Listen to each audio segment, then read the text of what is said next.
Okay, so we will get started. So looks like Dr. Delvero, you and me are the only folks here. So we'll like to tag team it. So I'll ask you a question, and then maybe I'll chime in to kind of see. Unfortunately, we don't have surgeon and other expert with us. Okay, the first question is, if a primary mid-gut tumor has been seen with PET scan, if it has not been seen with that PET scan and just the abdominal nodes are seen, how effective is the surgery? Would you recommend surgery where you don't see a primary, but you see some mesenteric nodes? What's your approach there? Can you hear me? Oh, I think I cannot hear you. Dr. Rivero, is your microphone on? Okay, yes, now it's perfect. Working. Now I can hear. Did you hear my question? I know. What was the question? My apologies. Okay, perfect. So I was just saying, Dr. Rivero, since we are both medical oncologists and both here, so unfortunately we don't have a surgeon expert with us, but we'll try to tag team the questions. Sure, By the way, fantastic talk, great talks and great slides, by the way, very, very nicely designed slides. Well, I'm learning your slides, Dr. Shahan. You always put some very good slides. Thank you. All right, so the question is, if we don't see a primary tumor on net spot or any other scan, copper scan, but we see lymph nodes or mesenteric mass or something of that sort, how efficacious is surgery in those scenarios? Okay, yes. Would you take it out because you can't see primary? What would you do? Right. So, I mean, that's a good question. And again, I'm not a surgeon, but as you discussed earlier, we do have a multidisciplinary team where every week we have a tumor board and we discuss all the cases. And it's always a question like which patients with neuroendocrine tumors, even on the metastatic setting, may benefit from surgery or the walk-in surgery.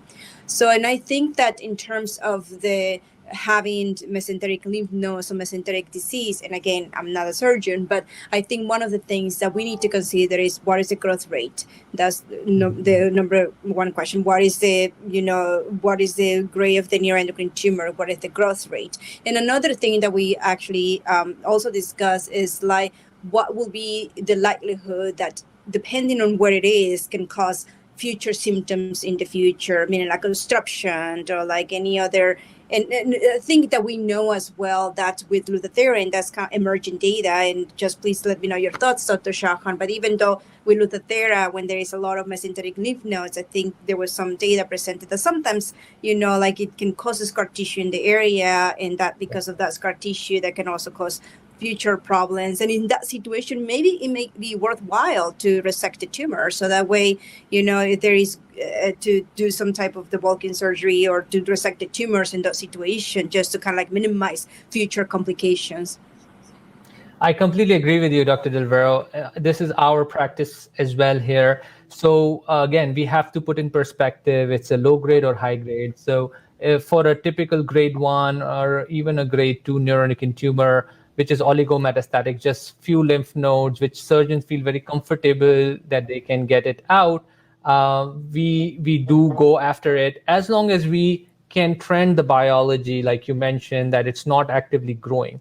You don't want to be operating on somebody who is actively growing and might have a metastatic disease spreading, in the post-op time frame. So what we tend to do is we get a baseline scan. I'd like to get another scan and observe the patient's tumor growth rate, while at the same time we could potentially start a systemic treatment, maybe analogs frontline. Most of the low-grade patients tend to have slow-growing disease, would probably not show us rapid proliferation. And if the patient is a good surgical candidate, even if we don't have an isolated primary tumor, taking debulking the cancer might have long-term benefit. Like you mentioned, patient might not be at risk for developing some sort of obstruction down the road and other issues. So in hands of a good neuroendocrine tumor surgeon, they can go in and take the very limited amount of tissue out and get the clean margins and kind of render the patient disease free. And also like to mention here that unlike various other cancers, like for example, colon cancers, etc. In neuroendocrine tumors, it's not unusual for us to not find primary tumors. Sometimes the primary tumors are so small, sometimes they're microscopic. So when they're so tiny, they metastasize at that time. So you might never find a primary tumor just because they were so small that it did not become a big tumor, unlike colon cancer, where you do see big cancer and also primary metastatic disease. So that's somewhat a unique feature that we see in neuroendocrine tumor. If you do isolate primary tumor, it is recommended to take it out. So a lot of good NET surgeons would palpate the whole intestine and try to find the nodule and do their due diligence to try to rule out. I've also experienced that since the advent of gallium-68 dotatate scan, the tumors which were previously not seen on CAT scans, sometimes in NET tumors of unknown primary, we are able to isolate these primaries. So sometimes we are finding primary tumors now. And at certain centers, I know Dr. Ed Bolin at Mount Sinai is a big proponent of doing push enteroscopies to find the unknown primary in the small bowel. So that's a fancy type of endoscopy that certain centers do. So those are all ways to kind of figure out, but still, sometimes we would not get the primary tumor, but there is a role for surgery even if we don't know the primary. Okay, let's move on to the next question. So Dr. Del Rivero, does Landriotite still work if you don't have receptors? Let's suppose you have a negative gallium scan. Does Landriotite work? How do you approach that? If somebody has a somatostatin receptor negative, do we give Landriotite? I think the standard is that we don't necessarily give Landriotite. We don't think, again, I think, in patients with neuroendocrine tumors, do the benefit from Landriotite if they're not, doesn't have the somatostatin receptors positives? And I think that's a good question, but I think the standard practice is we don't do that. We don't necessarily give Landriotite. And one of the reasons is because usually the patients that have somatostatin receptors, that they don't have the somatostatin receptors positive, they're more on the poorly differentiated. So that's why, well differentiated has a lot of abilities, somatostatin receptors. Those patients benefit from Landriotite. Once they're poorly differentiated and once they lose the somatostatin receptors, they may not benefit from Landriotite. And that's the situation that we need to be more aggressive with treatment. So I think that's the standard practice overall. Yeah. Cannot agree more with you there. Like you rightly pointed out, as the grade of neuroendocrine tumor increases, as the differentiation changes to poorly differentiated, we tend to lose somatostatin receptor expressions. So it's not really that somatostatin receptors that we are targeting with Landriotite. It's more like the biology of disease. If you don't have somatostatin receptor and you have a poorly differentiated neuroendocrine cancer, the Landriotite is not going to, or at least we don't know from prospective studies that Landriotite or any other somatostatin analogs is active there. We have to treat them much more aggressively with chemotherapies. And in this very unique subset that is grade 3 well-differentiated neuroendocrine tumor, where they are well-differentiated but might not be as receptor positive, so somewhere in the middle, what's the role of SSA? That is yet to be determined, right? So that's a research question, but you're absolutely right. I completely agree with that's what I as well do. If they are not somatostatin receptor positive and they're higher grade, especially poorly differentiated, then I don't think there is value in adding Landriotite. Also to mention, these poorly differentiated tends to be almost always non-functional. So we don't see carcinoid syndrome or other functional syndrome in poorly differentiated. It's exceptionally rare. Only few case reports have been reported. Great. All right, Dr. Del Rivero, how often should a neuroendocrine tumor patient with carcinoid syndrome see a cardiologist? Okay, so that's a very good question, and that also depends. And I mean, I would like to know what is your standard practice as well. But I feel that as patients that have functional carcinoid, the higher the serotonin level, the higher the risk to develop carcinoid heart disease. And that's why those patients that they have higher levels of serotonin, you really want to recommend to see a cardiologist, so that way they have standard echocardiogram and just make the decision when do we need to do an intervention. But yes, that's a good question. Great. I think we are all on the same Paige, that's good to know.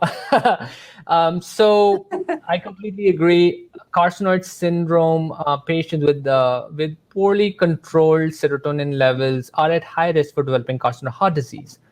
Fortunately, we are seeing this less and less because we are getting better and better and aggressive in management of, and we have more tools. We have better drugs to lower the serotonin. We are more aggressive. We do embolization, other cytoreductive procedure to bring the serotonin down. But nevertheless, there is old data suggesting that higher the serotonin level, if it's poorly controlled, the patient's outcome are bad. In fact, in really old CDs, the prognosis was 50% worse if you are really high serotonin level, and that is primarily because these patients would get in trouble because of carcinoid heart disease or mesenteric fibrosis and other things. So I have low threshold in involving our cardiologist, at Right. least getting baseline echocardiogram and then getting a routine echocardiogram. Once the heart failure sets in, it's difficult to manage. And then the only thing you can do if Right. the valve is destroyed to Right. change the valve. The Right. goal should be to prevent the heart disease. And the only way we can do is by a cardiologist evaluating you and getting an echocardiogram. So although it looks a little bit burdensome to see one more doctor, but in the end, it would save you a lot of trouble, because by the time you will start developing symptoms of right heart failure, that is leg swelling or edema, it is already too late. We have Right. to pick these valve changes and heart function changes much earlier. So my practice is to at least get in carcinoid syndrome patients with very high serotonin level yearly echocardiograms to check Yeah. for the changes. Great. All right. Dr. Del Rivero, what's your experience with immunotherapy, especially Opdivo Yervoy in high-grade and poorly differentiated patients? Right. So yes, again, whoever is asking those questions are great questions. Thank you so much for all of your questions. This is really amazing. And Right. yeah, and also because, as you know, there is a lot of there are ongoing clinical trials to really determine the efficacy of immunotherapy on high-grade neuroendocrine tumors. I can tell you that there recently, it was 2 years ago, it was at the AACR that they published the result. They presented, not published, they presented, and subsequently the results were published about the combination immunotherapy of ipilimumab and nivolumab in patients with high-grade neuroendocrine tumors. And they saw that these patients, they have good response with the combination immunotherapy. And now the question is like, okay, so we have this information, we have this data, and knowing that high-grade or poorly differentiated neuroendocrine carcinomas are rare, it's an unmet need. We need more therapies for these patients. And sometimes the question is like, can we use this as a first line? And I think in order to determine that, we really need to develop a clinical trial in which we need to randomize patients in immunotherapy versus a standard of care, which we know is chemotherapy with cisplatin and etoposide, to really determine efficacy. But I think it's promising data for the high-grade or poorly differentiated neuroendocrine carcinomas. I think more studies needs to be done as well. Also, more studies needs to be done of the patients who responded, why they responded, because even the response is independently of their receptor status that make them responses to immunotherapy as well. So, and I think there is an ongoing study and exciting times to really understand more about what is efficacy in immunotherapy on this type of tumors. I agree. Yes, I'm a believer in immunotherapy, Right. and although now we do know that there is a subset which will respond, not everybody responds, unfortunately. But the beauty of immunotherapy is it is somewhat better tolerated than chemotherapy, and if you do respond, we do tend to see durable responses. That means the patient do tend to have stable disease.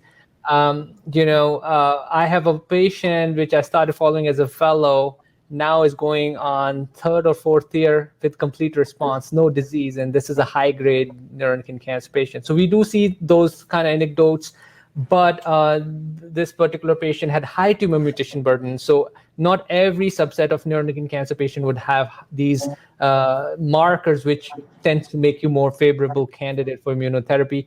A very recent study in small cell lung cancers have now figured out that there is a subset which respond to immunotherapy. There's a subset which might respond to PARP inhibitor. So we are learning, but at least some ray of hope. because in high-grade poorly differentiated, we had really no success beyond the platinum and some chemotherapy. So good to see some of these trials, like you have mentioned nicely in one of your slides, Dr. Tesfaye's study, Cabo, Zantinib, Ipi, Nivo, which we have open here at Marquee as well, is a fantastic study designed specifically for our high-grade neuroendocrine cancer patients. And I'm very optimistic that adding cabozantinib will make immunotherapy even better. This is what we have learned from our bladder cancer colleagues, where it tends to improve the responses of immunotherapy. So great question, by the way, guys. Fantastic. Right? Okay, let's move on. Yeah. I know, it's like our net community are so well connected, engaged, and they really know their stuff, which is fantastic. All right. So the next question is, given the risk around PRRT, if a PRRT cycle is 4 rounds of radiation and progression returns, what would you say if maximum number of cycles that could be recommended? I think, Dr. DeVero, we touched on this in the morning session a bit. I think Dr. Muhammad had rightly suggested that, yes, there is data to support additional doses. It is yet to be looked in prospective. Would you agree with that certain patient can get more treatment at progression? Right. I mean, I do agree. I mean, and I think that's a question also of the VA. And I think we can agree that more treatments, especially for those patients that responded, right? Especially the ones that we see a response, that have a durable response, I think they can benefit from another dose. The issue, and I mean, you may know this better than I am, is that sometimes insurance companies are unable to cover for another dose. And I think the importance of really understand this, and that's why the emphasis of developing clinical trial is to answer that question. Do patients really benefit for another dose of Lutathera, and especially for the ones that responded? Because that way we can then argue with insurance companies like, hey, it works. We need to give the patient, we need to make it available for everyone. And that's sometimes the struggles that we encounter. And I don't know what are your thoughts about that, but that's a good question, something that necessarily needs to be addressed. And sometimes we wanted to do it because we say like there is some data from Europe that say yes, it could be of benefit, but we sometimes struggle in order to do that because insurance doesn't cover that. Yeah. Correct. I agree with you, Dr. DeVero. I think this is going to become a bigger problem in the years to come, as now PRRT is a mainstream treatment, is FDA approved, and we are treating a lot of patients with PRRT. And eventually, some of these patients would start showing progression after PRRT. So we will start seeing this scenario play out more and more. But our practice here is, if we can get access to more drug, insurance is a big question mark there. But if we can get the drug approved, we tend to give more treatment, up to 2 more doses, especially if patient has had good response. If patient did not respond well, then there is no point giving more radiation, more side effect, and no benefit. Fortunately, this is a very rare scenario. Even in the NETTER-1 study, most patients responded. It was less than 15-16% patients who didn't respond at all. And that could be because there may be higher grade tumors or maybe more aggressive biology. But most patients do respond. And I think if they don't qualify for other good standard treatment or clinical trials, giving some more PRRT, which worked for them in past, I think is a good option. Agree with you there. All right. Somebody asked me a question. How have you seen liver hemangiomas that start benign become neuroendocrine tumors? I have not, Dr. Shah. Have you seen that? I agree with you. I think liver hemangiomas, like a lot of other vascular benign growths or tumors, are just incidentally caught. Many people have hemangiomas. Liver hemangioma is not uncommon. It is probably an incidental finding. Somebody had hemangioma, also got diagnosed with neuroendocrine tumor at the same time, or had hemangiomas known for several years for some other reason and then developed NATs. To date, I don't think we have any data linking these two. Very different processes, had nothing to do with each other. I think it's just coincidence. Would you agree? I agree. I agree completely with you, Dr. Shahan. Okay, so what else? Let's see. Are virtual appointments available for second opinion at your center? Yes, we're always, willing to give any second opinions. And one thing about, NIH is that I mentioned earlier, we have a natural history study for rare tumors, and we have a protocol that includes all neuroendocrine neoplasm of all types, from all ages, childhood, adolescents, adults, because we wanted to really understand more about the biology of these tumors, really wanted to Right. help patients like you, Dr. Shahan. I'm sure you don't sleep. I mean, you work so hard. I mean, I see trial after trial after trial. It's like, how do you No, do no. it? But we all really, we really love what we do. We're passionate about this. This is an unmet, Right. as need. We want to help our patients. We don't want our patients to feel isolated, right? We really wanted to establish care. And something I think that we do have this study, and we really wanted to understand more about this longitudinally, and understand more about if there is any molecular markers that are different, if there is any commonalities about neuroendocrine tumors. Can we just establish screening guidelines? Can we understand more about this and develop more biomarkers? As we know, we lack biomarkers, even though, as you mentioned earlier, the NET test has been something that has been teaching us a lot about all these, neuroendocrine tumors. But still, there is so much there is a need, and there is so much that needs to be done, that I feel like having a study like this, I hope that can help us answer some of these questions. All of the questions that you have, they're good questions, and I hope by doing that can also help us answer these questions. And one thing that we wanted to do as an institution, as a research institution, is to collaborate with outside investigators, with Dr. Shahan, with we love also, we are planning hopefully to have a study together, right? We discuss immunology about that, and I think it's important to also establish collaboration. As I said earlier, I don't think this can be done only one person. You very well described that neuroendocrine tumors need some multidisciplinary approach, need some multidisciplinary net care, and I feel that working together with people, and that's the only way, with patients, with advocacy groups, with researchers, with physicians. That's the only way that we can definitely advance the science and understand more about these tumors. And yes, I mean, I'm always available, and if you want to have my email is on the slides. If you ever want to reach out, I'm happy to talk to you. We do provide a second opinion. We discuss our patients and our tumor board. We have a weekly tumor board and discuss over what we think could be the next approach in terms of care. And we like to work with physicians on the outside, as well as the research institutions. We see from patients from all over the States, all over the world, and we like to work with physicians on the outside as well. And we like for patients to see us that we are a resource. We are a team. We are part of their team of doctors that caring for patients, and that's and yes, Absolutely. we're here. I completely agree with you, Dr. Del Vero. And there's a wonderful resource. There's a website called Carcinoid Cancer Foundation, which lists all the NET specialists in all the states in the United States. Highly encourage all people here to look at it and find the nearest NET specialist. And I think most places are able to do virtual meetings. I know at my place, it is a little challenging because of certain rules with the medical licensing issues. So I try to address a lot of things, after the requisite permissions. But it's good to know that you are able to do televisits without any problems. And that's what the Dr. Malucci also mentioned at Nonalets. They don't have any problems with telemedicine. So hopefully, this is probably one of those things which is positive, which came out from the pandemic, that we are able to do a lot of things remotely. NCI also gave us a little bit of leeway in terms of clinical trials and certain tests and stuff being done remotely. So that's all good. All right, next question. It might be somewhat. Dr. Yeah. Shahan, I think we Hey, have Bob, time how for are we doing with time? one final question we have time for.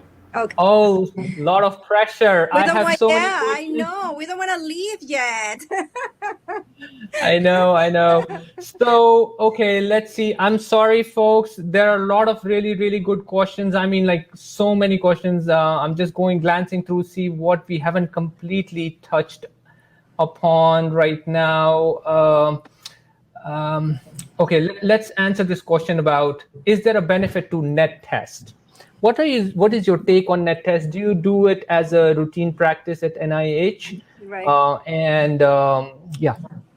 Yes, great question. And I mean, I personally, we don't have availability of the net test yet. And it's something that we are interested to explore as well in the setting of, we have our protocols, our clinical studies, our research studies, and then we are, definitely something that we're interested in exploring. I personally don't have much experience, but I'm definitely willing to learn more about it. I know, Dr. Chauhan, I believe you have more experience about the NEC test, and what are your thoughts about it? Yeah.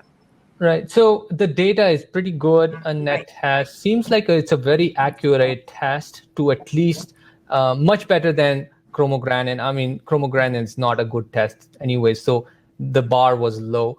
But net test is very sensitive, very specific for neuroendocrine tumors, and has shown really good utility in terms of predicting relapses down the road, in terms of response to PRT. So a lot of high impact publications coming out. Now, in terms of clinical applicability, I think it's not as widely used. Just like we don't have access to this test at Marquee as well.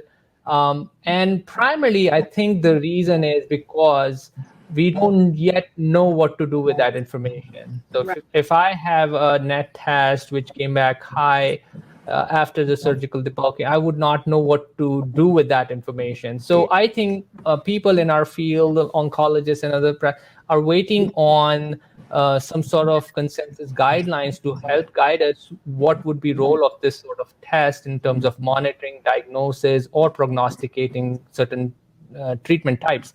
So we are all, I guess, waiting on that, because that would also give us, because the first thing when we go to our hospitals to get a particular test in our system, they ask how the test is going to be reimbursed, what's the data behind it, which guidelines, is it approved by NCCN or NANETS? So we have to kind of look into all those aspects. I'm personally very excited about this test because, anything which can advance our understanding of neuroendocrine cancer, and this is very fantastic. And one of our clinical trials that we are doing right now, we are actually collecting and biobanking blood, both at baseline, at time of progression. And we are hoping to work with the net test folks to then do this analysis so that we can prove in a prospective multi-center study that, hey, there is a clear utility in doing this test, either in monitoring the disease or predicting a response PRT. So clearly I see there's a role, but it's not used at most net centers. That's my observation. I might be wrong. But between two of us, looks like we don't use it at our center. So I guess we are waiting on some sort of consensus guidelines to kind of guide us what would be its role. Yeah. All right, Marianne, Dr. Del Rivero, it's always a pleasure seeing you. Hopefully we see you in our big meeting. I'm so excited about our big meeting in Atlanta. And, I've heard a lot of great stories that Marianne throws great parties, from Dr. Lou and stuff. So I can't wait to party it out with Bob and Marianne and our wonderful net folks. So viewers here, save the date, September. Hopefully it will be a real live meeting, because it's just great feeling to meet and interact with you in real life.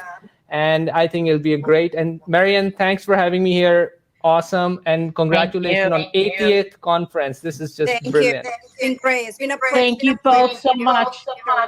Thank you, Marianne.